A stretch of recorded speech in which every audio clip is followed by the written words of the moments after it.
ইসরাফিলের সিংহার ফুৎকারে দুনিয়ার সব মানুষ শেষ, আসমান শেষ, জমিন শেষ, এখন কিছু আর নাই। আল্লাহ তাআলা তখন বলবেন, ইয়া দুনিয়া, হে দুনিয়া, আইনা ইমারুক, তোর বুকের উপরে থাকা মানুষের প্রাসাদ, ঘর বাড়ি, টাওয়ার গুলো কোথায়? আইনা জিবালুক, তোর বুকের উপরে থাকা পাহাড় গুলো কোথায়? আইনা আনহারুক, তোর বুকের উপরে বহমান থাকা ঝর্ণা গুলো আজকে কোথায়? আল্লাহ বলবেন, আইনা আশজারুক, তোর বুকের উপরে থাকা উদ্ভিদ গাছপালা আজকে কোথায়? আইনাল মুতাকাব্বিরুন, তোর বুকের উপরে অহংকার করে বিচরণ করা মানুষগুলো কোথায়? আইনাল জব্বারুন, তোর বুকের উপরে স্বৈরাচার আর দাম্ভিক যারা ছিল তারা আজকে কোথায়? আল্লাহ যখন প্রশ্ন করবেন কোনো জবাব আসবে না, কারণ জবাব দেওয়ার মতো কোন মানুষ তখন বেঁচে থাকবে। আল্লাহ তখন প্রশ্ন করবেন, লিমানিল মুলকুল ইয়াউম, আজকে রাজত্ব কার?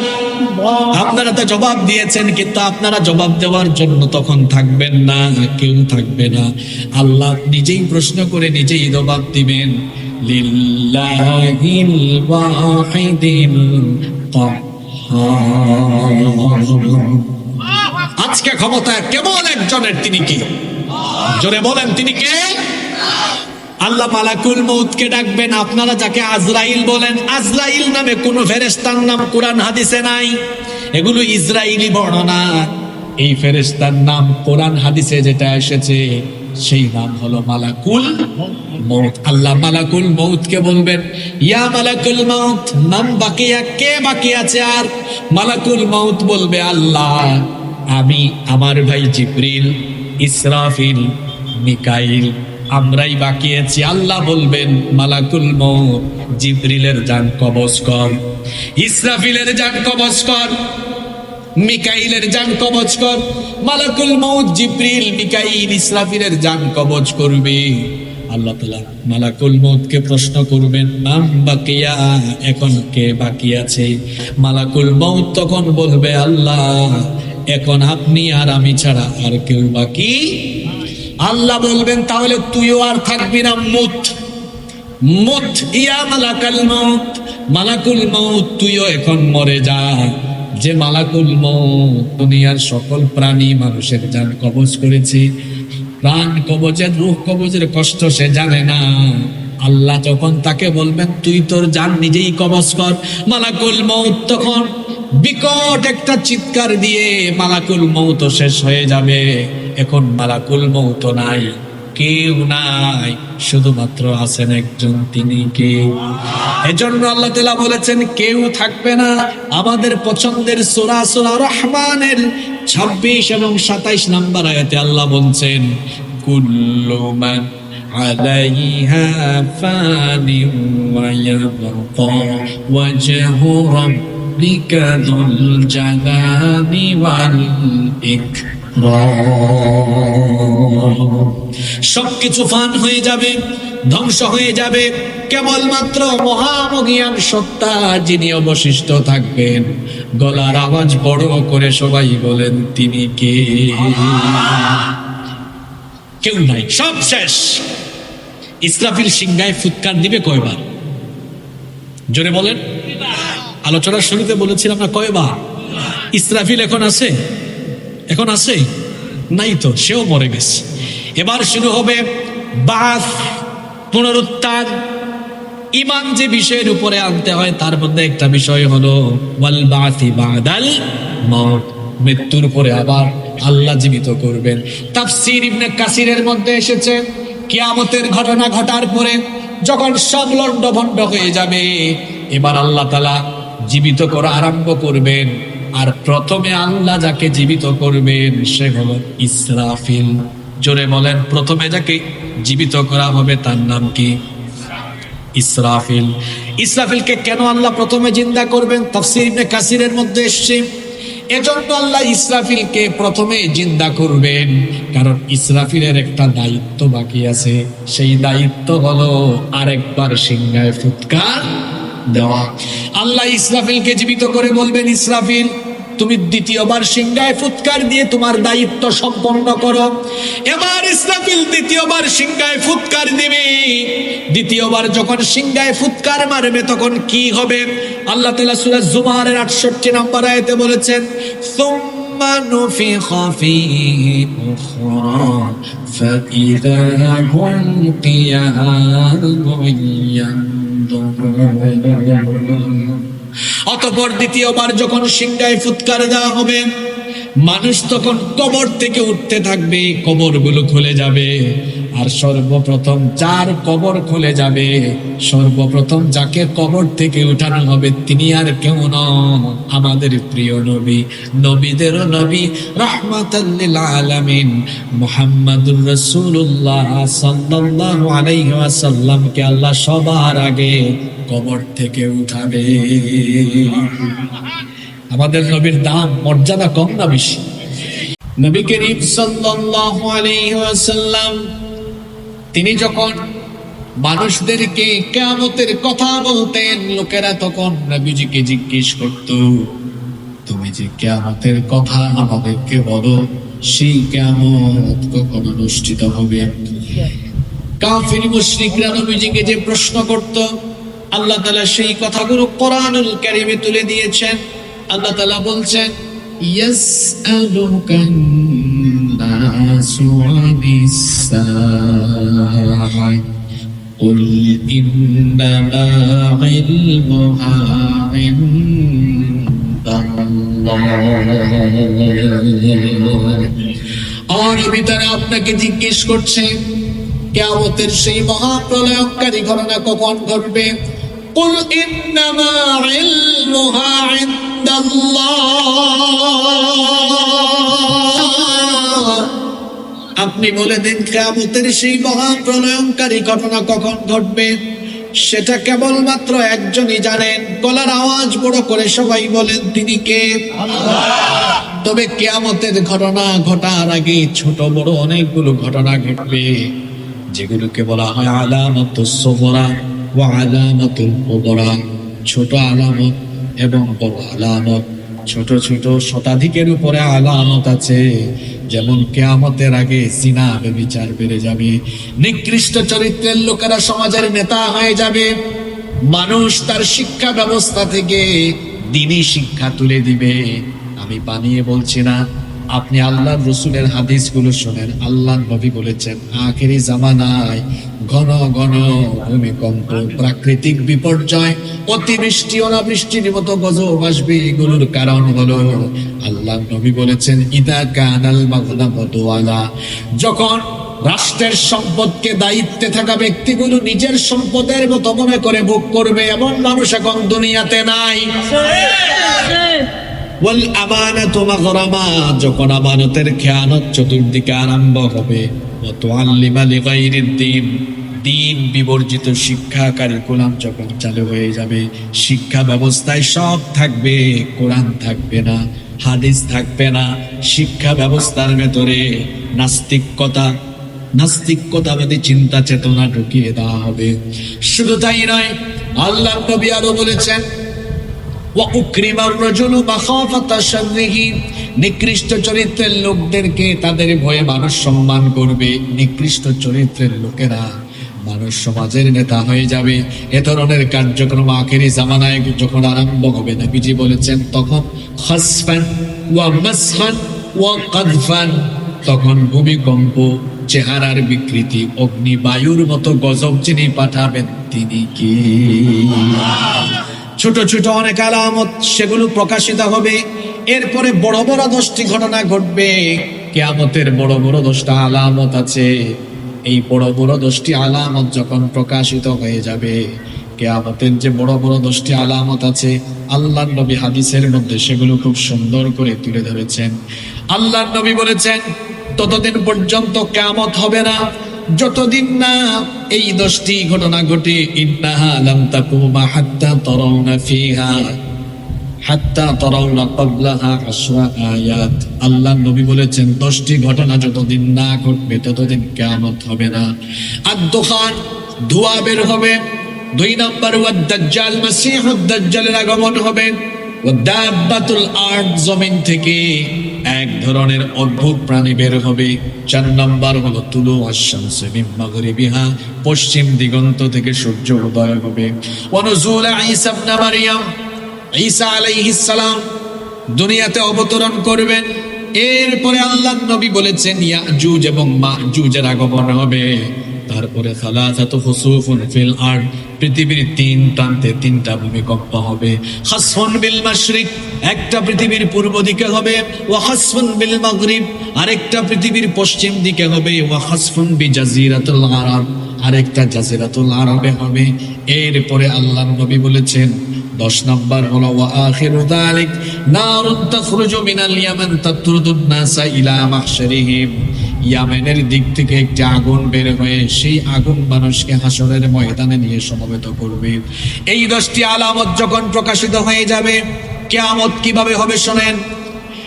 কিয়ামতের সময়, কিয়ামতের ঘটনা শুরু হওয়ার আগে আল্লাহ তাআলা এক ধরনের কোমল আর ঠান্ডা বাতাস পাঠাবেন। এই কোমল আর ঠান্ডা বাতাস তৎকালীন সময়ে দুনিয়াতে বেঁচে থাকা প্রত্যেকটি মুমিনের শরীরের মধ্যে গিয়ে লাগবে। সেই ঠান্ডার কোমল বাতাস যখন মুমিন ব্যক্তিদের গায়ে লাগবে, সেই বাতাসে সকল মুমিনদের ইন্তেকাল হয়ে যাবে। পৃথিবীতে একজন মুমিনও আর বেঁচে থাকবে না, সকল মুমিনরা দুনিয়া থেকে ইন্তেকাল করবে। দুনিয়াতে শুধুমাত্র পাপী তাপী নিকৃষ্ট চরিত্রের লোকেরা বেঁচে থাকবে।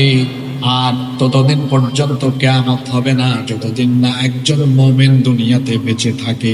এজন্য আল্লাহর নবী বলেছেন লা তাকুমুস সাআতু হাত্তা লা ইউকালা ফিল আরদি আল্লাহ আল্লাহ, ততদিন পর্যন্ত কিয়ামত হবে না যতদিন না জমিনে আল্লাহর নাম উচ্চারণ করার মতো একজন বান্দাও অবশিষ্ট থাকে, ততদিন পর্যন্ত কিয়ামত হবে না।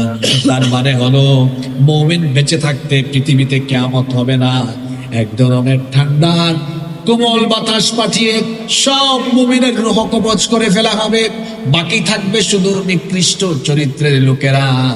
সেই নিকৃষ্ট চরিত্রের লোকদের উপরে কিয়ামত আবর্তিত হবে। আর যেই দিন কিয়ামত অনুষ্ঠিত হবে সেই দিনটা হলো জুমার দিন। জোরে বলেন কোন দিন? আপনাদের মনোযোগ আছে তো? আল্লাহর নবী বলেছেন ওয়ালা তাকুমুস সাআতু ইল্লা ফি ইয়াউমিল জুমআহ, জুমাবার ব্যতীত কিয়ামত অনুষ্ঠিত হবে না। জুমাবারে কিয়ামতের ঘটনা শুরু হবে, কিয়ামতের ঘটনা উদ্বোধন হবে। জুমাবারে কোন সময় কিয়ামত হবে? হাদিস শরীফে এসেছে আল্লাহর নবী বলেছেন সুবহে সাদেকের পর সূর্যোদয়ের আগ মুহূর্তে কিয়ামতের ঘটনা আরম্ভ হয়ে যাবে। কিয়ামতের ঘটনার উদ্বোধন কিভাবে হবে শোনেন। কিয়ামতের ঘটনার উদ্বোধন করার জন্য আল্লাহ তাআলা বিশেষ একজন ফেরেশতা বানিয়েছেন। সেই বিশেষ ফেরেশতার নাম হলো ইসরাফিল। সেই ফেরেশতাকে আল্লাহ তাআলা বানিয়েছেন শুধুমাত্র কিয়ামতের ঘটনা শুরু হওয়ার জন্য। তিনি যেন সিংহায় ফুৎকার দেন, সিংহাধ্বনি যেন বাজান, এই জন্য আল্লাহ তাকে সৃষ্টি করেছেন। আর ওই ফেরেশতাকে সৃষ্টি করার পর থেকে সেই ফেরেশতা তার মুখের সামনে সিংহা নিয়ে অপেক্ষা করছেন। আরশে আজিমের দিকে কান পেতে আছেন কখন আল্লাহ তাকে আদেশ করেন। যখনই আল্লাহ তাকে আদেশ করবেন সঙ্গে সঙ্গে তিনি সিংহার মধ্যে ফুৎকার দিবেন।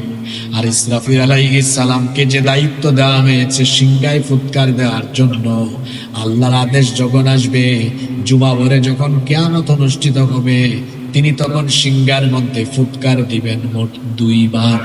জোরে বলেন কয়বার? প্রথমবার সিংহায় ফুৎকার দেওয়ার পরে কি হবে শোনেন। প্রথমবার তিনি যখন সিংহায় ফুৎকার দিবেন, সিংহার সেই বিকট ধ্বনিতে, বিকট আওয়াজে সেই সময়ে দুনিয়াতে বেঁচে থাকা প্রত্যেকটি নিকৃষ্ট চরিত্রের লোকদের মানুষের কানের পর্দা ফেটে গিয়ে মানুষগুলো বেহুশ হয়ে সাথে সাথে মারা যাবে। আল্লাহু আকবার। একটু চিন্তা করুন তো আওয়াজটা কত ভয়ানক। চিন্তা করুন তো আওয়াজটা কত সাংঘাতিক হলে পরে কানের পর্দা ফেটে গিয়ে সাথে সাথে মানুষ মারা যায়।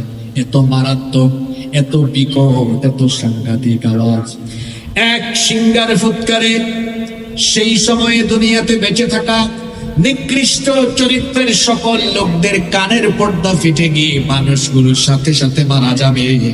শুধু মানুষের কানের পর্দা ফাটবে না, আসমান ফেটে যাবে, জমিন ফেটে যাবে, গোটা বিশ্ব জগৎ লন্ডভন্ড হয়ে যাবে। আল্লাহু আকবার। সেই ভয়ানক দৃশ্যের কথা রব্বুল আলামিন কোরআনে কারীমে এভাবে তুলে ধরেছেন।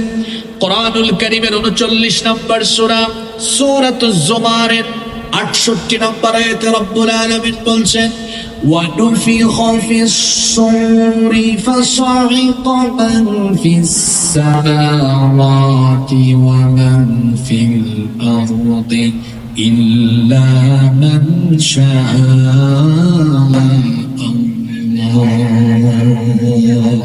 আল্লাহ তাআলা বলছেন, আর যখন প্রথমবার সিংহায় ফুৎকার দেওয়া হবে, আসমান সমূহ আর জমিনে যা আছে সবকিছু শেষ হয়ে যাবে। সবাই বেহুশ হয়ে কানের পর্দা ফেটে গিয়ে সবাই মারা যাবে। শুধু মানুষের অবস্থা, কানের পর্দা ফেটে গিয়ে মানুষ মরবে না, পাশাপাশি গোটা বিশ্ব জগতে, সৃষ্টি জগতে এক ধরনের মহাকম্পন আরম্ভ হবে। এমন একটি বিরাট কম্পন, যে কম্পনের কথা আল্লাহ তাআলা কোরআনুল কারীমের 22 নম্বর সূরা সূরাতুল হাজ্জের প্রথম আয়াতে বলছেন, ইয়া আইয়ুহান নাসু তাকু রাব্বাকুম ইন্না জালজালাতাস সাআতি শাইউন আযীম। হ্যাঁ মানব জাতি, তোমরা তোমাদের সেই রবকে ভয় করো, যেই রবের হুকুমে কিয়ামতের দিন এমন এক ভূকম্পন হবে, একটা কম্পনে সবকিছু লন্ডভন্ড হয়ে যাবে। ভালো করে শুনেন সেই বিভৎস পরিস্থিতির কথা।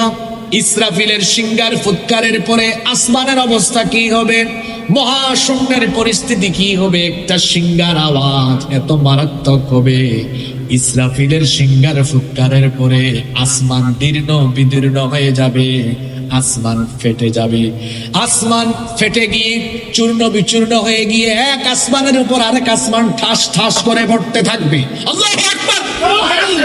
আল্লাহ তাআলা সেই ভয়ানক চিত্রের কথা কোরআনে কারীমে এভাবে তুলে ধরেছেন।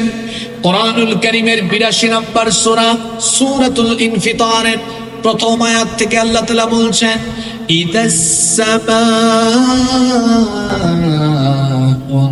ফাতারাত وَإِذَا الْكَوَاكِبُ انتَثَرَتْ وَإِذَا الْبِحَارُ فُجِّرَتْ وَإِذَا الْقُبُورُ بُعْثِرَتْ عَلِمَتْ نَفْسٌ مَا قَدَّمَتْ وَأَخَّرَتْ। আল্লাহ তাআলা বলছেন, ইদাস সামাউ ফাতারাত, যখন আসমান সমূহ দীর্ণ বিদীর্ণ হয়ে যাবে। স্মরণ করো সেই ভয়াবহ সময়ের কথা, যখন ইসরাফিলের সিংহার ফুৎকারের পরে আসমানগুলো ফেটে যাবে। ফেটে গিয়ে এক আসমান আরেক আসমানের উপর এমন ভাবে পড়বে, আসমানগুলোকে আল্লাহ তাআলা কিভাবে গুটিয়ে ফেলবেন শোনেন। আল্লাহ তাআলা কোরআনুল কারীমের 21 নম্বর সূরা সূরাতুল আম্বিয়া এর 104 নম্বর আয়াতে বলছেন, ইয়াউমা নাতমিস সামাআ কাতাইয়িস সিজিল্লি লিল কুতুব।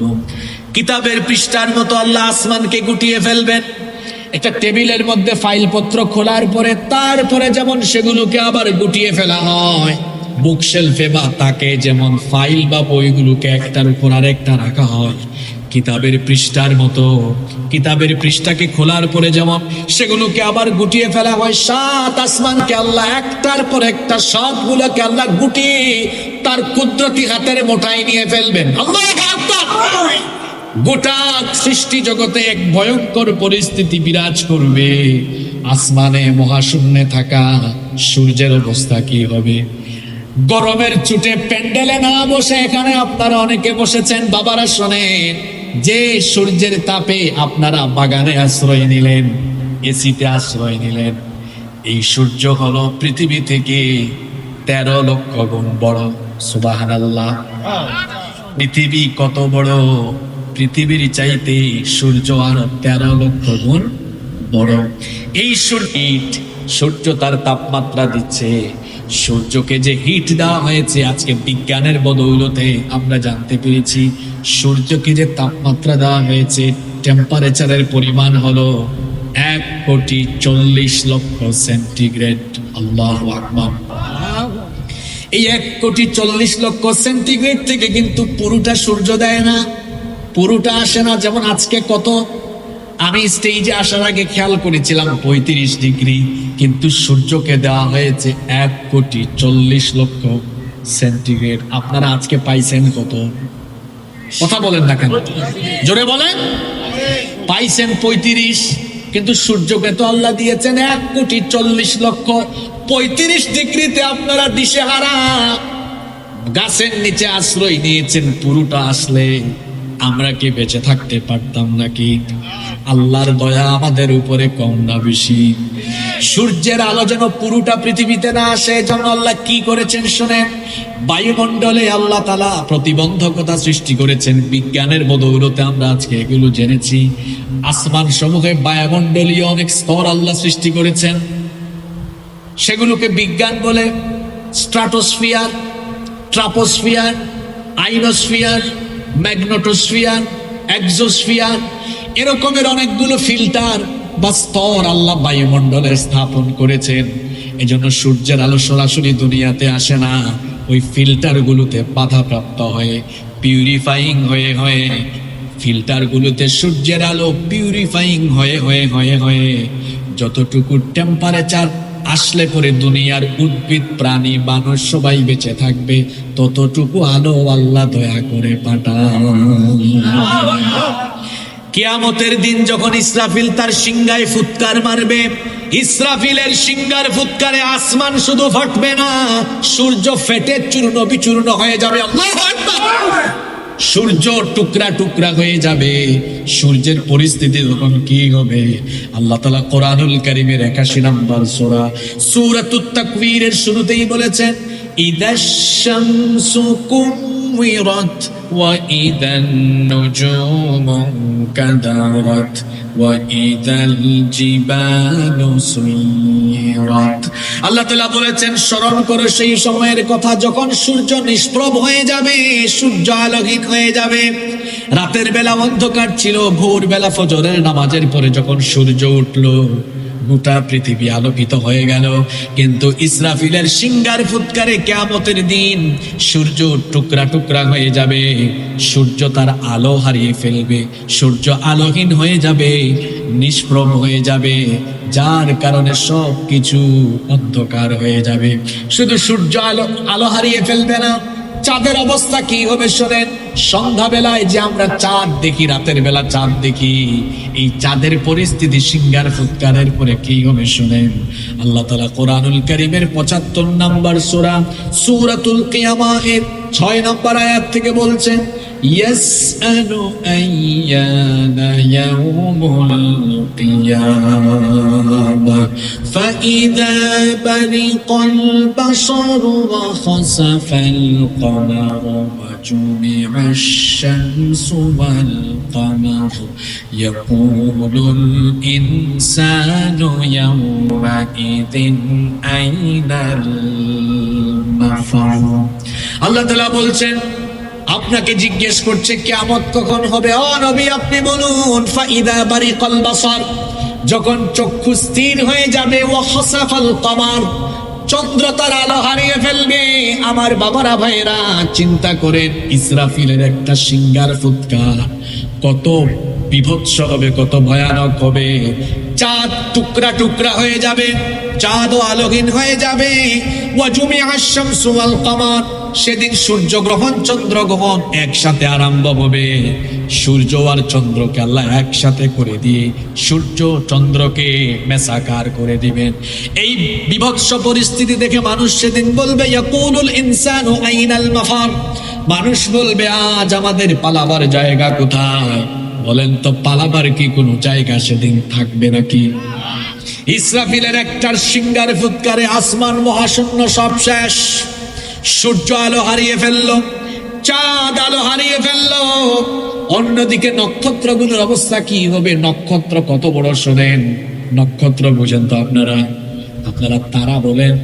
এই যে সূর্য আমরা দেখি, সূর্যের চাইতে রাতের বেলা চাঁদ আর একটু ছোট মনে হয়, তারকা বা নক্ষত্রকে আরো ছোট মনে হয়, কিন্তু এগুলো আসলে এত ছোট না। নক্ষত্র আমাদের থেকে এত দূরে। যে সূর্য পৃথিবী থেকে 13 লক্ষ গুণ বড়, ওই সূর্যের চাইতে আসমানে মহাশূন্যে যে তারকা আছে, এক একটা তারকা এমনও আছে যেটা সূর্যের চাইতে আরো 50,000 কোটি গুণ বড়। সুবহানাল্লাহ কি বাড়িতে কে বলবেন আপনি? যে সূর্য পৃথিবীর চেয়ে 13 লক্ষ গুণ বড়, ওই সূর্যের চেয়ে আরো 50,000 কোটি গুণ বড় এক একটা তারকা। আল্লাহ মহাশূন্যের মধ্যে। সুবহানাল্লাহ বলেন। এই নক্ষত্রগুলো ইসরাফিলের সিংহার ফুৎকারের পরে কি হবে শোনেন। আল্লাহ তাআলা বলেছেন ওয়া ইদান নুজুমুন কাদারাত, এই নক্ষত্রগুলো টুকরা টুকরা হয়ে যাবে, খসে খসে পড়ে যেতে থাকবে। যে জমিনে বসেছেন, যে মাটিতে আপনারা বসেছেন, এই জমিনের পরিস্থিতি কি হবে শোনেন। এবার এই জমিন কিভাবে শেষ হয়ে যাবে শোনেন। ইসরাফিল যখন সিংহায় ফুৎকার মারবে, সারা দুনিয়ার জমিন একসাথে কেঁপে উঠবে। এখন বাংলাদেশে ভূমিকম্প হলে অন্য দেশে হয় না, কিন্তু ইসরাফিলের সিংহার ফুৎকারের পরে তাম দুনিয়ার জমিন একসাথে কেঁপে উঠবে। আল্লাহ তাআলা সূরা জিলজালের মধ্যে বলেছেন, যারা পারেন আমার সঙ্গে পড়েন, ইদা জুলজিলাতিল আরদু জিলজালাহা ওয়া আখরাজাতিল আরদু আসকালাহা। স্মরণ করো, যখন ইসরাফিলের সিংহার ফুৎকারের পরে জমিনকে প্রবলভাবে প্রকম্পিত করা হবে। ও বাবারা, ভাইয়েরা শোনেন, এমন একটি কম্পন হবে, উলট পালট হয়ে যাবে। জমিনের উপরে যা আছে জমিনের নিচে চলে যাবে, জমিনের নিচে যা আছে তা উপরে চলে আসবে। প্রশ্ন হলো, জমিনের উপরে কি আছে? আপনাদের বাড়িঘর আছে দুবাইয়ে, সুইজারল্যান্ডে। এই যে এত বড় বড় টাওয়ার মানুষ বানিয়ে রেখেছে, জমিন যখন কেঁপে উঠবে, এই টাওয়ারের বিল্ডিং গুলো বালুর মতো উড়ে যেতে থাকবে। আল্লাহু আকবার। সব শেষ, লন্ড ভন্ড হয়ে যাবে, সব তছনছ হয়ে যাবে, চূর্ণ বিচূর্ণ হয়ে যাবে। জমিনের উপরে থাকা এই যে বাগানের গাছগুলো আছে, গাছপালা শেষ হয়ে যাবে, পাহাড়গুলো ধ্বংস হয়ে যাবে, জমিনের উপরে থাকা সব ধ্বংস হয়ে যাবে, আর জমিনের নিচে থাকা জিনিসগুলো জমিনের উপরে চলে আসবে। এজন্য আল্লাহ সূরা জিলজালের দ্বিতীয় আয়াতে বলেছেন, ওয়া আখরাজাতিল আরদু আসকালাহা, জমিন তার ভেতরের বোঝা বের করে দিবে। জমিনের ভেতরে অনেক খনিজ সম্পদ আছে, স্বর্ণ আছে, জমিনের তলায় যত খনিজ সম্পদ আছে, ইসরাফিলের ভয়ঙ্কর সিংহার ফুৎকারে জমিন তার পেটের ভেতরে থাকা সব কিছুকে বমি করে বের করে দিবে। আল্লাহু আকবার। জমিনের উপরে যা আছে সবকিছু কিভাবে ধ্বংস হবে শোনেন। এই যে পাহাড়, আমার বাড়ি তো সিলেটে, সেখানে পাহাড় আর পাহাড়, এই পাহাড়গুলো দিয়ে আল্লাহ জমিনটাকে স্থির রেখেছেন। এজন্য আল্লাহ তাআলা কোরআনে কারিমে বলেছেন, ওয়াল আরদা মাদাদনাহা ওয়া আলকাইনা ফিহা রাওয়াসিয়া ওয়া আমবাতনা ফিহা মিন কুল্লি যাওজিন বাগীজ। আল্লাহ তাআলা বলছেন, জমিনকে আমি বিছানার মতো বিছিয়ে দিয়েছি। এই যে জমিনে আপনারা আছেন, এই জমিন বিছানার মতো। আল্লাহ বলছেন এটা হেলাদোলা, নড়াচড়া করবে, এটা যেন নড়াচড়া না করে, এটা যেন অস্থির হয়ে না যায়, তোমাদেরকে নিয়ে পড়ে না যায়। এজন্য আমি কি করলাম, ওয়ালকা ফিল আরদি রাওয়াসিয়া আন তামিদা বিকুম, পাহাড় আমি এই জমিনের উপরে পাহাড়কে পেরেকের মতো গেড়ে দিয়ে জমিনকে শক্ত করে দিয়েছি। সুবহানাল্লাহ। এই পাহাড়কে জমিনের উপরে কি হিসাবে বানানো হয়েছে? জোরে বলেন। সাইন্টিফিক ওয়াজ হচ্ছে। এই যে পেরেক, এই যে দেখেন চেয়ার, তক্তা, এগুলো গাছ ছিল। আপনারা কি বলেন, করাত বলেন না?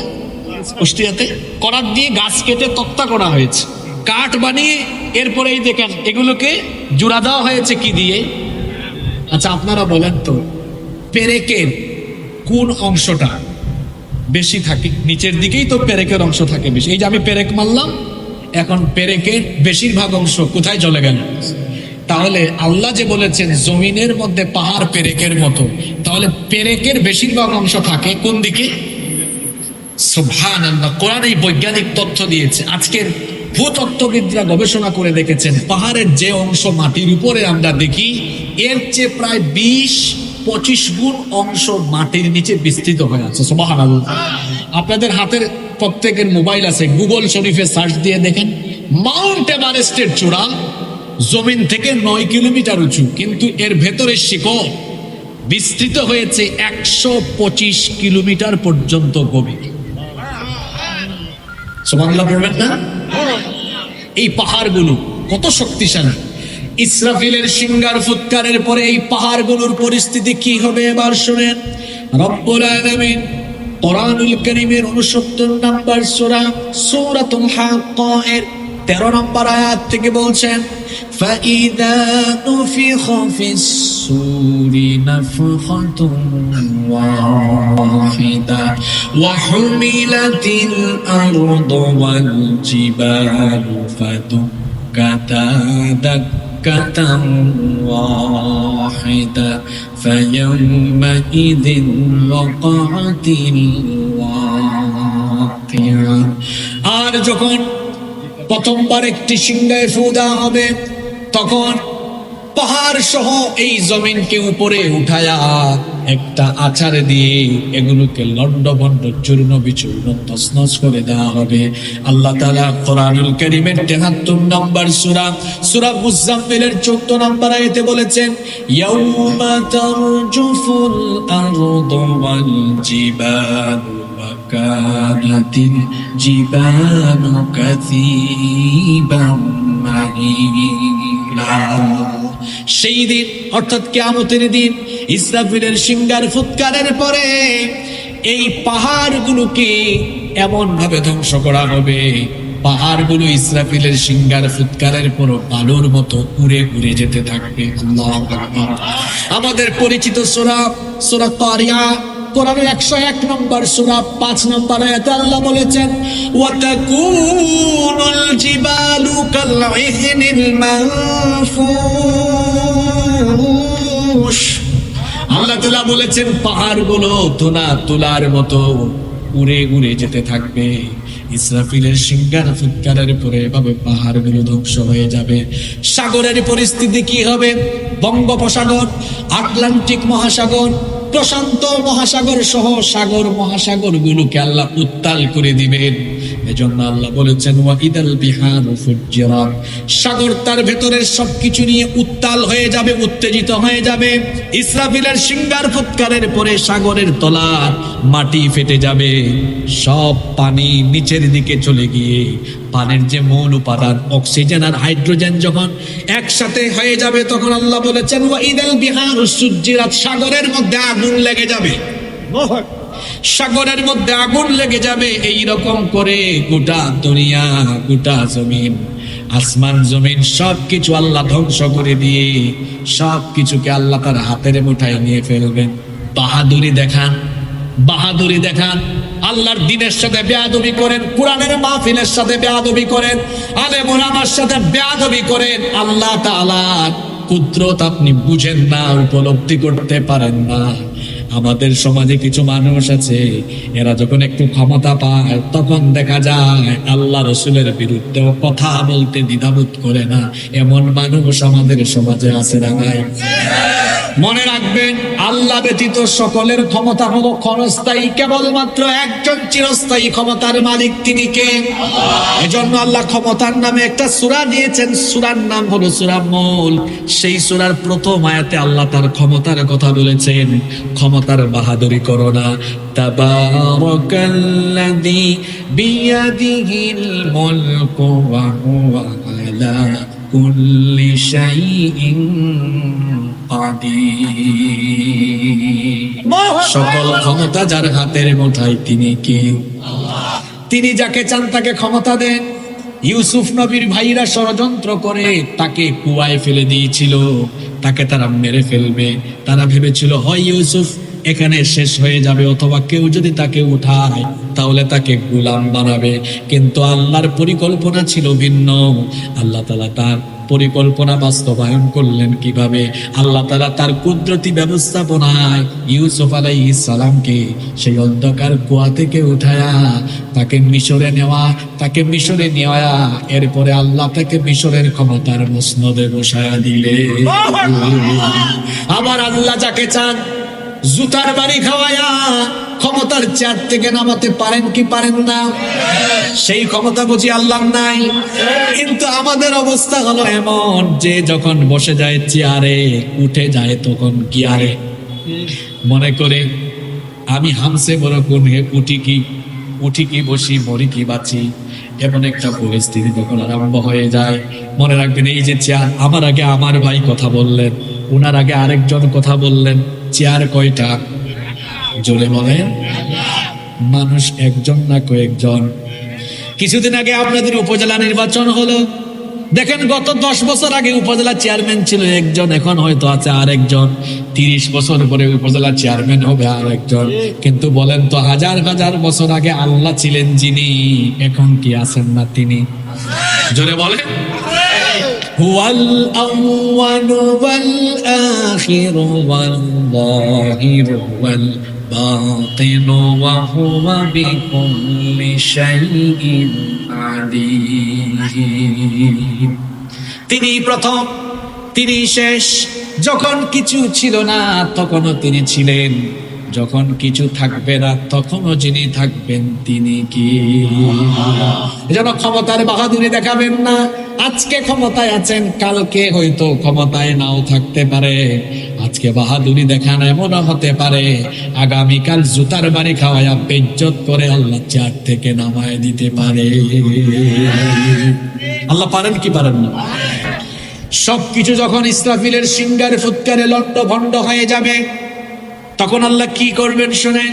কোরআনুল কারীমের 39 নম্বর সূরা সূরাতুজ জুমারের 67 নম্বর আয়াতে আল্লাহ বলছেন, ওয়াল আরদু জামিআন কবদাতুহু ইয়াওমাল কিয়ামাতি ওয়াস সামাওয়াতু মাতউইয়াতুন বিয়ামিনি সুবহানাহু ওয়া তাআলা আম্মা ইউশরিকুন। আল্লাহ তাআলা বলছেন, এভাবে করে গোটা জমিনকে আমি আমার হাতের মুষ্টিবদ্ধ করে ফেলবো। চিন্তা করুন তো, গোটা জমিনকে আল্লাহ মুষ্টিবদ্ধ করে ফেলবেন, মুষ্টিবদ্ধ করে একটা আছাড় দিয়ে শেষ করে দিবেন।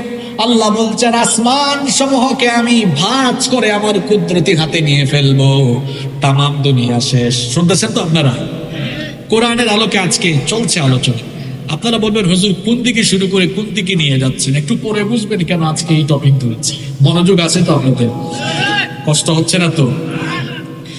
ইসরাফিলের সিংহার ফুৎকারে দুনিয়ার সব মানুষ শেষ, আসমান শেষ, জমিন শেষ, এখন কিছু আর নাই। আল্লাহ তাআলা তখন বলবেন, ইয়া দুনিয়া, হে দুনিয়া, আইনা ইমারুক, তোর বুকের উপরে থাকা মানুষের প্রাসাদ, ঘর বাড়ি, টাওয়ার গুলো কোথায়?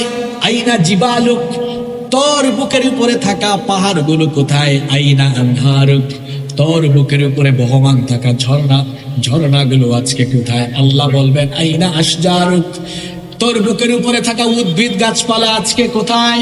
আইনাল মুতাকাব্বিরুন, তোর বুকের উপরে অহংকার করে বিচরণ করা মানুষগুলো কোথায়? আইনাল জব্বারুন, তোর বুকের উপরে স্বৈরাচার আর দাম্ভিক যারা ছিল তারা আজকে কোথায়? আল্লাহ যখন প্রশ্ন করবেন কোনো জবাব আসবে না, কারণ জবাব দেওয়ার মতো কোন মানুষ তখন বেঁচে থাকবে? আল্লাহ তখন প্রশ্ন করবেন, লিমানিল মুলকুল ইয়াউম, আজকে রাজত্ব কার? আপনারা তো জবাব দিয়েছেন, কিন্তু আপনারা জবাব দেওয়ার জন্য তখন থাকবেন না, কেউ থাকবে না। আল্লাহ নিজেই প্রশ্ন করে নিজেই জবাব দিবেন, লিল্লাহিল ওয়াহিদিল কাহ্হার। আজকে ক্ষমতায় কেবল একজনের, তিনি কি? জোরে বলেন, তিনি কে? আল্লাহ মালাকুল মউতকে ডাকবেন। আপনারা যাকে আজরাইল বলেন, আজরাইল নামে কোন ফেরেশতার নাম কোরআন হাদিসে নাই, এগুলো ইসরাইলি বর্ণনা। এই ফেরেশতার নাম কোরআন হাদিসে যেটা এসেছে সেই নাম হলো মালাকুল মউত। আল্লাহ মালাকুল মউতকে বলবেন, ইয়া মালাকুল মউত মান বাকিয়া, কে বাকি আছে? আর মালাকুল মউত বলবে, আল্লাহ আমি, আমার ভাই জিবরিল, ইসরাফিল, মিকাইল, আমরাই বাকি আছি। আল্লাহ বলবেন, মালাকুল মউত জিবরিলের জান কবজ কর, ইসরাফিলের জান কবজ কর, মিকাইলের জান কবজ কর। মালাকুল মউত জিবরিল, মিকাইল, ইসরাফিলের জান কবজ করবে। আল্লাহ তাআলা মালাকুল মউতকে প্রশ্ন করবেন, নাম বাকিয়া, এখন কে বাকি আছে? মালাকুল মউত তখন বলবে, আল্লাহ এখন আপনি আর আমি ছাড়া আর কেউ বাকি। আল্লাহ বলবেন, তাহলে তুইও আর থাকবি না, মুত মুত ইয়া মালাকুল মউত, মালাকুল মউত তুইও এখন মরে যা। যে মালাকুল মউত দুনিয়ার সকল প্রাণী মানুষের জান কবজ করেছে, প্রাণ কবজের, রূহ কবজের কষ্ট সে জানে না। আল্লাহ যখন তাকে বলবেন, তুই তোর জান নিজেই কবজ কর, মালাকুল মউত তখন বিকট একটা চিৎকার দিয়ে মালাকুল মউত শেষ হয়ে যাবে। এখন মালাকুল মউত নাই, কেউ নাই, শুধুমাত্র আছেন একজন, তিনি কে? এজন্য আল্লাহ তাআলা বলেছেন কেউ থাকবে না। আমাদের পছন্দের সূরা সূরা রহমানের 26 এবং 27 নম্বর আয়াতে আল্লাহ বলছেন, কুল্লু মান আলাইহা ফানি ওয়া ইয়াবকা ওয়াজহু রাব্বিকা যুল জালালি ওয়াল ইকরাম। সবকিছু ফান হয়ে যাবে, ধ্বংস হয়ে যাবে, কেবলমাত্র মহামহিয়ান সত্তা যিনি অবশিষ্ট থাকবেন।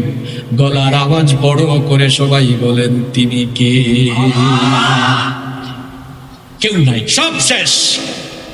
ইসরাফিল সিংহায় ফুৎকার দিবে কয়বার? জোরে বলেন। আলোচনার শুরুতে বলেছিলাম না কয়বার? ইসরাফিল এখন আছে? এখন আছে? নাই তো, সেও মরে গেছে। এবার শুরু হবে বাস, পুনরুত্থান। ঈমান যে বিষয়ের উপরে আনতে হয় তার মধ্যে একটা বিষয় হলো ওয়াল বাসি বাদাল মউত, মৃত্যুর পরে আবার আল্লাহ জীবিত করবেন। তাফসীর ইবনে কাসিরের মধ্যে এসেছে, কিয়ামতের ঘটনা ঘটার পরে যখন সব লন্ডভন্ড হয়ে যাবে, এবার আল্লাহ তাআলা জীবিত করা আরম্ভ করবেন। আর প্রথমে আল্লাহ যাকে জীবিত করবেন সে হলো ইসরাফিল। জোরে বলেন, প্রথমে যাকে জীবিত করা হবে তার নাম কি? ইসরাফিল। ইসরাফিলকে কেন আল্লাহ প্রথমে জিন্দা করবেন? তাফসীর ইবনে কাসিরের মধ্যে এসেছে, এজন্য আল্লাহ ইসরাফিলকে প্রথমে জিন্দা করবেন কারণ ইসরাফিলের একটা দায়িত্ব বাকি আছে। সেই দায়িত্ব হলো আরেকবার সিংহায় ফুৎকার দেওয়া। আল্লাহ ইসরাফিলকে জীবিত করে বলবেন, ইসরাফিল তুমি দ্বিতীয়বার সিংহায় ফুৎকার দিয়ে তোমার দায়িত্ব সম্পন্ন করো। এবার ইসরাফিল দ্বিতীয়বার সিংহায় ফুৎকার দিবে। দ্বিতীয়বার যখন সিংহায় ফুৎকার মারবে তখন কি হবে?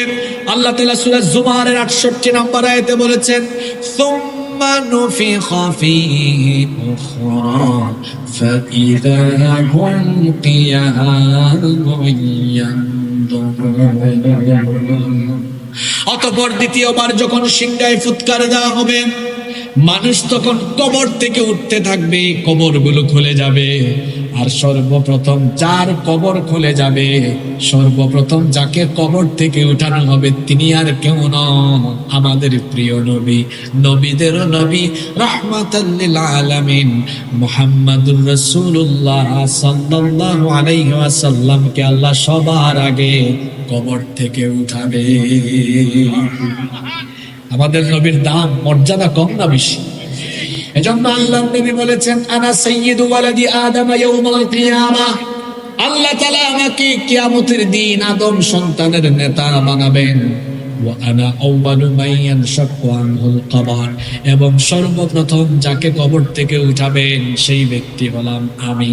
প্রথমে দুনিয়ায় এসেছে আদম, দুনিয়াতে সবার বাবা আদম আলাইহিস সালাম প্রথমে এসেছেন, কিন্তু কবর থেকে উঠানোর সময় আল্লাহ আমাদের নবীকে আগে উঠাবেন। সুবহানাল্লাহ। এরপরে ধাপে ধাপে সব কবর খুলে যাবে, আপনাদের এই খুকসার কবরস্থানের সব কবর খুলে যাবে। কবর থেকে উঠে মানুষ কিভাবে দৌড়াবে শুনেন এবার আল্লাহ কি বলছেন। কোরআনুল কারীমের ৭০ নম্বর সূরা সূরাতুল মাআরিজের ৪৩ নম্বর আয়াতে আল্লাহ তাআলা বলছেন, ইয়াউমা ইয়াখরুজুনা মিনাল আজদাথি সিরাআন কাআন্নাহুম ইলা নুসুবিন ইউফিদুন। সেই দিন মানুষ দ্রুত গতিতে কবর থেকে উঠে দ্রুত গতিতে হাসরের মাঠের দিকে ছুটতে থাকবে। দ্রুত তারা হাসরের ময়দানে যাবে। আমার দিকে তাকান, অমনোযোগ হয়ে, ভয়ঙ্কর অবস্থা এখন আমার। কবর খুলে গেল, কবর থেকে মানুষ উঠবে কিরকম, মানুষের শরীরের অবস্থা কেমন হবে, আল্লাহ নবী কি বলেছেন শুনেন। আম্মা জান আয়েশা রাদিয়াল্লাহু আনহা এই হাদিস বর্ণনা করেছেন। তিনি বলেছেন, আল্লাহ নবীকে আমি বলতে শুনেছি, নবীজি বলেছেন, ইউহশারুন নাসু ইয়াউমাল কিয়ামাতি হুফাতান উরাতান গারলা। কিয়ামতের দিন মানুষ কবর থেকে উলঙ্গ খালি পায়ে খতনাবিহীন অবস্থায় উঠবে। উলঙ্গ হয়ে মানুষ উঠবে, দামি দামি কাপড় মানুষের গায়ে থাকবে না, নগ্ন পদে খালি পায়ে খতনাবিহীন অবস্থায় মানুষ কবর থেকে উঠে হাসরের ময়দানে গিয়ে একত্রিত হবে। এই কথা শুনে আমাদের মা আম্মা জান আয়েশা রাদিয়াল্লাহু আনহা নবীজিকে প্রশ্ন করলেন, ইয়া রাসূলুল্লাহ, আমরা সকলে বলি সাল্লাল্লাহু আলাইহি ওয়াসাল্লাম,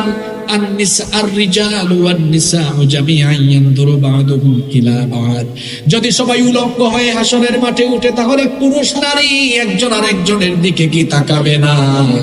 ও গো আল্লাহর নবী, আমার কি তখন লজ্জা লাগবে না? আল্লাহর নবী তখন বললেন, হে আয়েশা শোনো, আল আমরু আশাদ্দু মিন আইয়ানজুরা বা'দুহুম ইলা বা'দ। সেদিনকার পরিস্থিতি এত জটিল হবে, এত মারাত্মক হবে। মানুষ হাসরের ময়দানে যখন দাঁড়াবে, তখন হাসরের ময়দানে বিচারের পেরেশানিতে আল্লাহর সামনে যে মানুষের হিসাব দেওয়া লাগবে, এই চিন্তায়, এই পেরেশানিতে মানুষদের চক্ষু নিচের দিকে দিয়ে তাকাবে, উপরের দিকে তাকানোর ফুরসত মানুষ পাবে না। এইরকম ভয়ঙ্কর পরিস্থিতি সেদিন বিরাজ করবে। মানুষ কাউকে নিয়ে চিন্তা করবে না, নিজেকে নিয়ে সে ভাববে, নিজের চিন্তায় সে থাকবে। মানুষ সেদিন তার স্ত্রী, সন্তান, পিতামাতা, বন্ধু বান্ধব সবাইকে ভুলে যাবে। কারো সঙ্গে কথা বলবে না, কারো দিকে তাকাবে না, কারো সাহায্য সহযোগিতা এগিয়ে আসবে না, সবাই সবাইকে ছেড়ে পালাবে।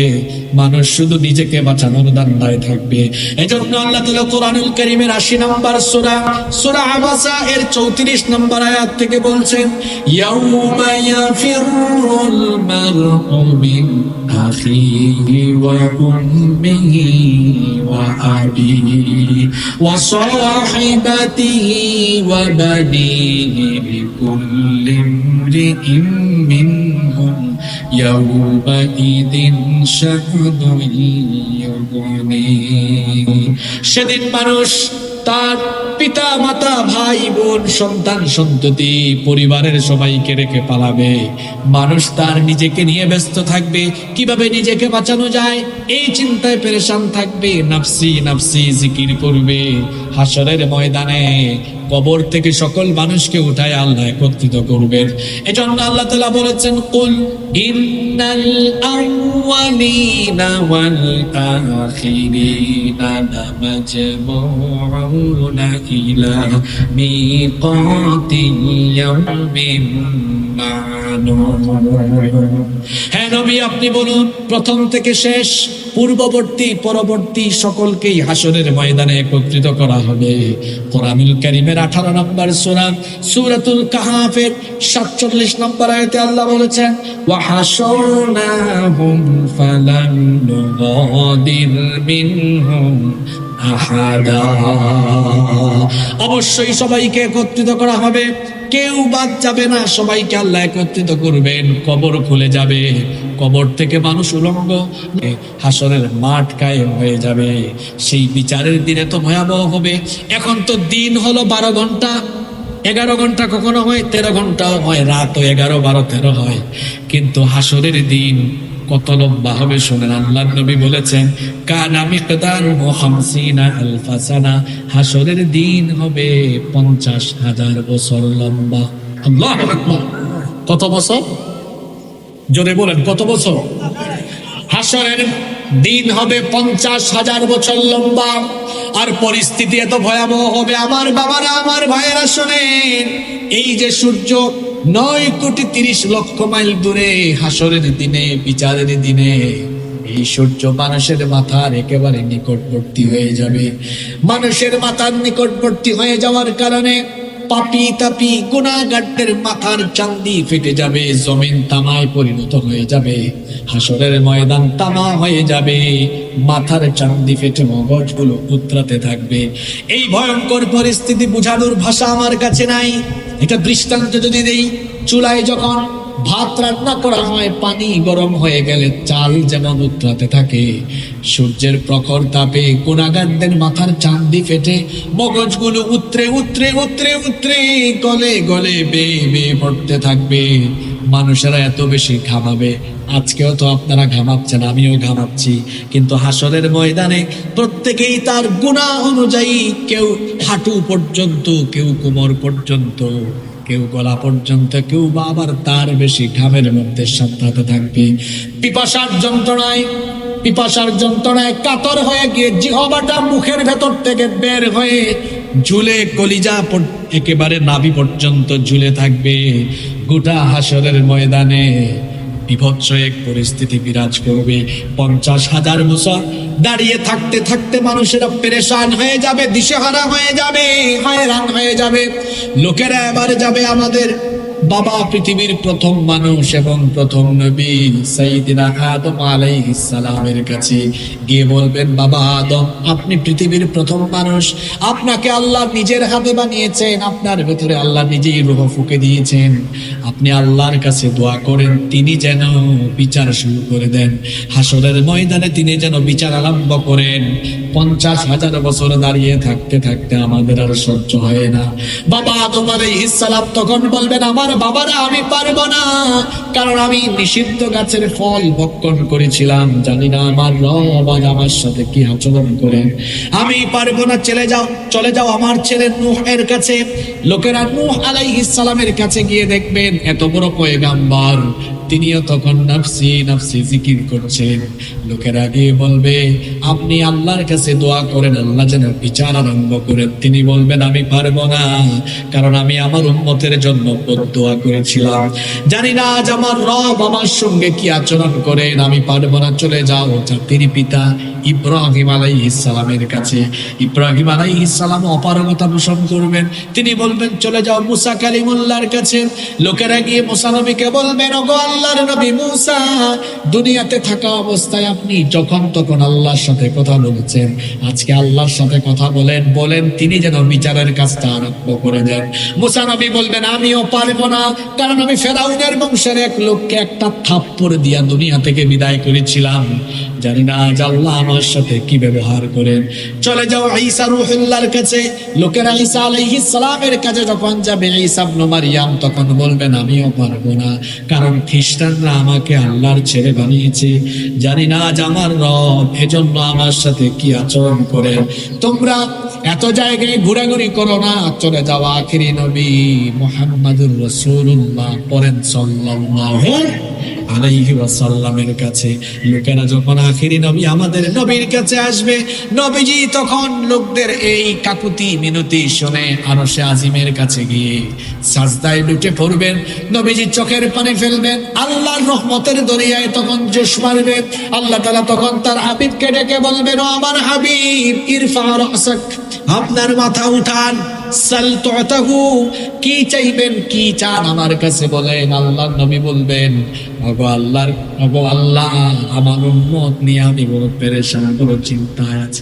আইনা উম্মতি, আমার উম্মত কোথায়? আমার উম্মত নিয়ে আমি পেরেশান আছি, আল্লাহ বিচার আরম্ভ করেন আর আমার উম্মতকে আপনি মাফ করেন। আল্লাহ তাআলা তখন বলবেন, ও নবী, আপনার উম্মতের যে সকল ব্যক্তিদের অন্তরে সরিষা পরিমাণ ঈমান আছে, আজকে তাদের জন্য শাফায়াত করার, সুপারিশ করার সুযোগ আমি আপনাকে দিয়ে দিলাম। আল্লাহ সেই সুপারিশ আমাদেরকেও নসিব করে দিয়েন, বলেন আমিন। আল্লাহর নবীর সুপারিশে বিচার আরম্ভ হবে হাসরের ময়দানে। পাপী তাপীদের ভয়ের চোটে কলিজা গলার কাছে চলে আসবে। এজন্য আল্লাহ তাআলা কোরআনে কারিমে বলেছেন, ওয়া আনযিরহুম ইয়াউমাল আজিফাতি ইযিল কুলুবু লাদাল হানাজিরি কাযিমিন। নবী লোকদেরকে ওই দিন সম্পর্কে সতর্ক করে দেন, যেই দিন ভয়ের চোটে মানুষের কলিজাটা কলিজার জায়গা থেকে উঠে গলা পর্যন্ত চলে আসবে। আল্লাহু আকবার। পরিস্থিতি এমন হবে, আল্লাহ সূরা নাজিয়াতের মধ্যে বলেছেন, কুলুবুন ইয়াউমাইদিন ওয়াজিফাতুন আবসারুহা খাশিয়া। মানুষের অন্তর কেঁপে উঠবে, পাপী তাপীদের অন্তর কেঁপে উঠবে, দৃষ্টি নিচের দিকে চলে যাবে, অবনত হয়ে যাবে। অন্যদিকে ইমানদার যারা, নামাজি যারা, ভালো মানুষ যারা, চরিত্রবান যারা, এদের অবস্থা কি হবে হাসরের মাঠে শুনেন। আল্লাহ তাআলা বলেছেন, লা ইয়াহজুনুহুমুল ফাযাহুল আকবার ওয়া তাতালাক্কাহুমুল মালাইকা হাযা ইয়াউমুকুমুল্লাযী কুনতুম তুআদুন। আল্লাহ তাআলা কোরআনুল কারীমের 21 নম্বর সূরা সূরাতুল আম্বিয়া এর 103 নম্বর আয়াতে বলেছেন, সেই দিন ঈমানদাররা ভীত বিহ্বল হবে না, ফেরেশতারা এসে তাদেরকে জান্নাতের সুসংবাদ শোনাবে আর বলবে, হাদা ইয়াউমুকুমুল্লাযী কুনতুম তুআদুন। এটি হচ্ছে সেই দিন যেই দিনের ওয়াদা আল্লাহ তোমাদের সাথে করেছিলেন। গোটা হাসরের ময়দানে মানুষ যখন পিপাসার্ত হয়ে যাবে, আল্লাহ তার নবীকে ডেকে বলবেন, আমার হাবিব, আজ আমি আপনাকে হাউজে কাউসারের মালিক বানিয়ে দিলাম। নবীজি বলেছেন, শোনো, হাউসটা কেমন হবে? হাউদি মাসিরাতুন শাহরিন, আমার হাউস হবে 1 মাসের পথের দূরত্বের সমান প্রশস্ত। মানুহু আবিয়াদু মিনাল লাবান, হাউজে কাউসারের পানি হবে দুধের চাইতেও সাদা। ওয়ারিহুহু আতিয়াবু মিনাল মিস্ক, এবং এর ফ্লেভারের সেন্ট সুগন্ধ হবে মেশকে আম্বরের সুগন্ধির চেয়েও আরো সুগন্ধিযুক্ত। আর এই হাউজে কাউসারের পানি এটা হবে এমন, মান শারিবা মিনহা ফালা ইয়াদমাউ আবাদা। হাউজে কাউসারের পানি যে ব্যক্তি একবার পান করবে, তার গোটা জীবনের তৃষ্ণা নিবারণ হয়ে যাবে। আল্লাহর নবীকে আল্লাহ হাউজে কাউসার দান করবেন। নবীজি বলেছেন, আসমানে যতগুলো তারকা আছে এর চাইতেও বেশি হাউজে কাউসারের পেয়ালা আল্লাহ আমাকে দান করবেন, আর আমি আমার মায়ার উম্মতদেরকে সেদিন হাউজে কাউসার বিলাতে থাকবো।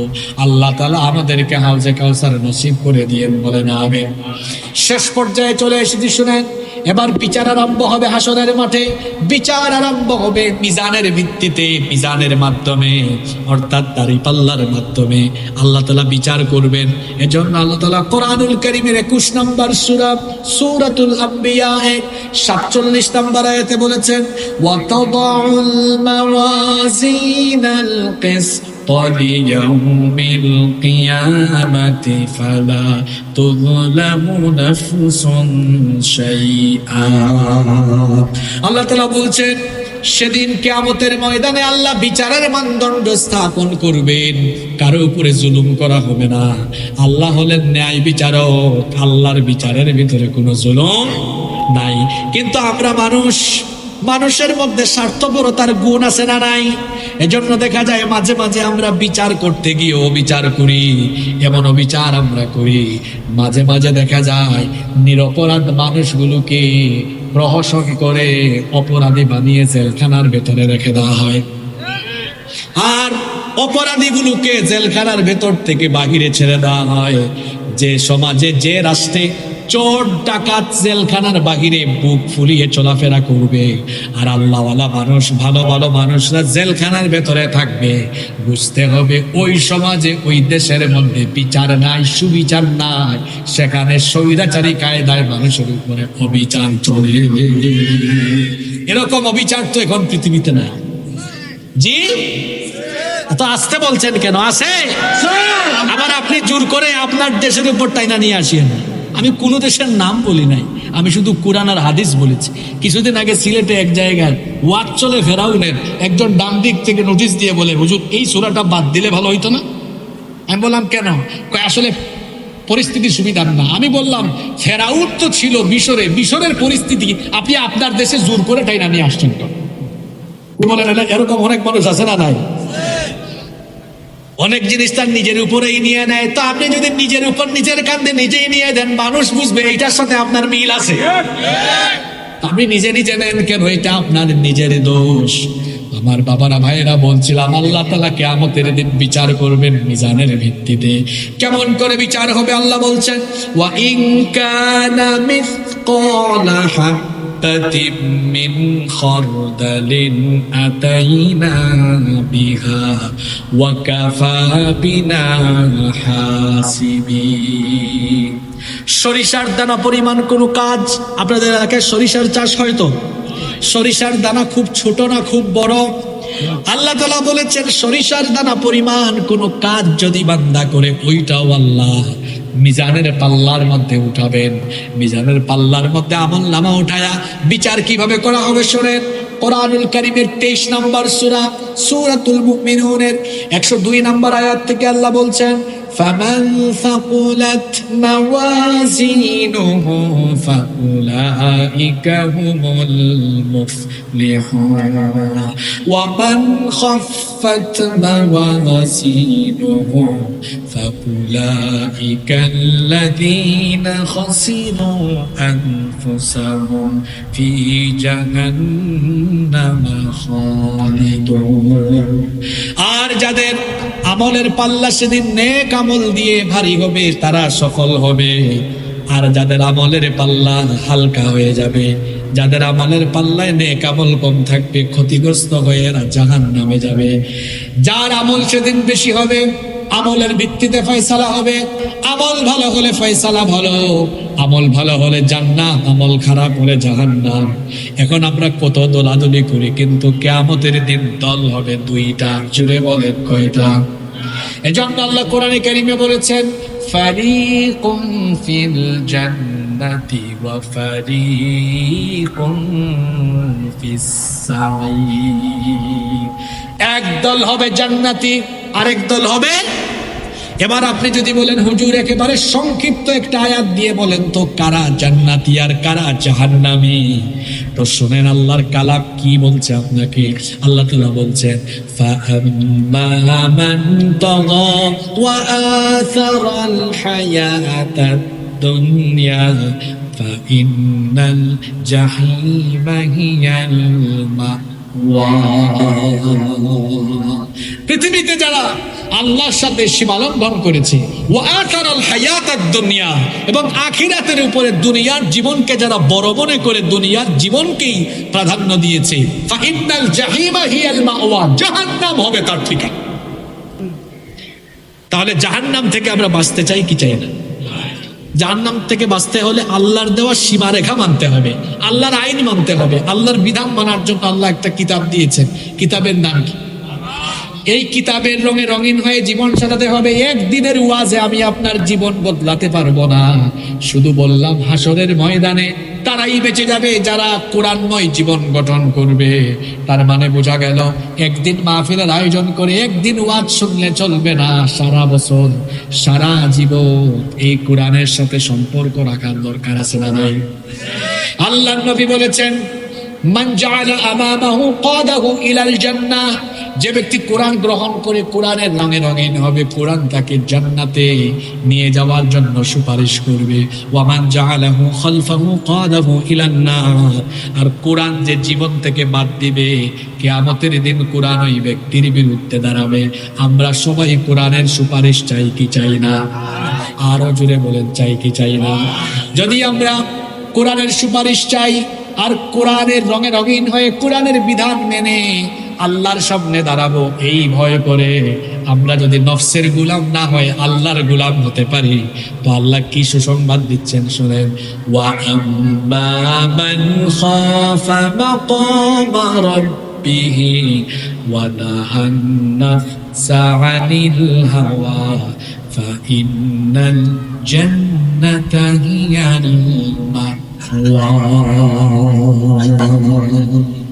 অতএব যে ব্যক্তি রবের সামনে দাঁড়িয়ে হিসাব দেওয়া লাগবে, বিচার দেওয়া হিসাব দেওয়া লাগবে, এই ভয় রেখে নফসের গোলামি ছেড়ে দিয়ে দুনিয়ার জীবনে জীবন পরিচালনা করবে যারা, জান্নাতের মেহমান হয়ে যাবে তারা। তাহলে নফসের গোলাম হবেন না আল্লাহর গোলাম হবেন? আজান হয়েছে, মন চায় ফজরের সময় একটু ঘুমায়, তো আপনি মনের কথা মতো তখন কি নফসের গোলামি করে ঘুমায় থাকবেন, না আল্লাহর গোলামি করে আল্লাহর কথা মতো নামাজে যাবেন? যদি ঘুমায় থাকেন আপনি আল্লাহর গোলাম না নফসের গোলাম? জোরে বলতে হবে। আমি তো গরমের মধ্যে ওয়াজ করি, আমি টায়ার্ড হওয়ার কথা, আবার খুব টায়ার্ড হয়ে গেছেন আপনারা। যদি ঘুমায়া থাকেন আপনি আল্লাহর গোলাম না নফসের গোলাম? আর নামাজে চলে গেলেন কার গোলাম? জান্নাত হাসরের ময়দানে বিচার করে আল্লাহ জান্নাত দিবেন। নফসের গোলাম হলে না আল্লাহর গোলাম হলে? এখন জোহরের আজান হয়েছে, এই জোহরের নামাজে যদি আমি শামিল হতে পারি আমি কার গোলাম? শামিল হতে না পারলে আমি শয়তানের গোলামি করলাম, আমি আমার নফসের গোলামি করলাম। গান বাজনার আয়োজন হবে, সেখানে আমি গেলাম, আমার মন চাইলো চলে গেলাম, নফসের গোলামি করলাম। কোরআনের মাহফিল হলো, আমি চলে আসতাম, তাহলে বোঝা গেল আল্লাহর গোলামির জজবা আমার ভেতরে আছে। কোরআনের মাহফিল হলো, আমি বাধা দিলাম, বোঝা গেল আমি শয়তানের খাস মুরিদ হয়েছি। আল্লাহর জান্নাত কি মামু বাড়ি নাকি? এত সহজ নয়। নিজেকে আল্লাহর গোলাম বানাতে হবে, গোলাম গোলামের মতো থাকতে হবে। কার মতো থাকবে? জোরে বলেন, জোরে বলেন। আপনার এলাকায় আমি আগামীবার আসলেও কি না আসলেও কি, আমাকে তো সত্য কথা বলতেই। কোরআন এটা কার কিতাব? জোরে বলেন, জোরে বলেন, জোরে বলেন। যে জমিনে বসে আছেন জমিনটা কার? কোরআন কার? আমরা কার? তো জমিনের উপরে, আল্লাহর জমিনের উপরে আল্লাহর কোরআনের কথা হবে। আমি আপনি আমাদের পরিচয়, আমরা কার গোলাম? আল্লাহর জমিনের উপরে আল্লাহর কোরআনের কথা হবে, আল্লাহর গোলাম। এটার জন্য পারমিশন দেওয়া লাগবে। জোরে বলেন। যারা আজকে বিভিন্ন জায়গায় বসে এই কাজ করছেন, অপেক্ষা করুন, আল্লাহকে ভয় করুন। যতটা বেইনসাফি আল্লাহর কিতাবের সঙ্গে করছেন, বেয়াদবি করছেন, ফেরেশতা এমন পিটান পিটাবে ভালো বলতে চাই করেন, বাহাদুরি চলে যাবে আপনার। এক সেকেন্ডের ভরসা আছে? এক শিল্পী স্টেজে গান গেয়েছিল, এক সেকেন্ডের নাই ভরসা, ওই স্টেজে মরে গেছে।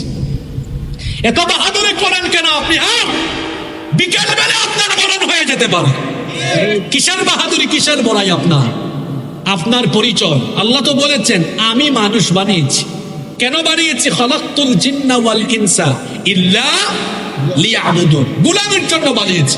গোলাম গোলামের মতো থাকবে, আপনি গোলাম না, গোলামের ঘরের গোলাম। আপনার বাপ কার গোলাম? বাপ দাদা 14 গোষ্ঠী কার গোলাম? গোলামের ঘরের গোলাম। আল্লাহর কিতাবের আলোচনা হবে, তুমি আল্লাহর গোলাম হয়ে মালিকের উপরে খবরদারি চালাও, মালিকের কিতাবের উপরে খবরদারি চালাও, আল্লাহকে তুমি ভয় করো, নইলে আল্লাহর পাকড়াও থেকে বাঁচতে পারবা। আমি কোনো বিদ্বেষ নিয়ে কোনো কথা বলছি না, আমি যতটুকু কথা বলছি আল্লাহ দ্বীনের খাতিরে বলছি, আল্লাহর কোরআনের কথা বলছি। এই যে সোয়া 1 ঘন্টা 1.5 ঘন্টা যতগুলো কথা বলেছি, কোরআন হাদিসের বাহিরে একটা কথাও বলেছি? আমার ভাইয়েরা, পৃথিবী আমাদের আসল ঠিকানা। কিয়ামতের ময়দানে আমরা সবাই দাঁড়াবো, বিচারের মুখোমুখি আমরা প্রত্যেকেই হব। দুনিয়াতে আমরা যেমন তেমন বিচার করে ফেলি, নিরপরাধীকে আমরা অপরাধী বানাইতে পারি পাওয়ার দিয়ে, অপরাধীকে নিরপরাধী বানাতে পারি। হাসরের ময়দানে এগুলো চলবে, আমলের ভিত্তিতে ফয়সালা হবে। এই দুনিয়াতে আল্লাহ আমাদেরকে আমলের জন্য পাঠিয়েছেন, আল্লাহর গোলামের জন্য পাঠিয়েছেন। এজন্য আসুন আল্লাহর গোলামি করে নিজেদেরকে আল্লাহর খাঁটি গোলামে পরিণত করি, কোরআনের রঙে রঙিন হয়ে নিজেদেরকে আমরা কোরআনের আলোয় আলোকিত করি।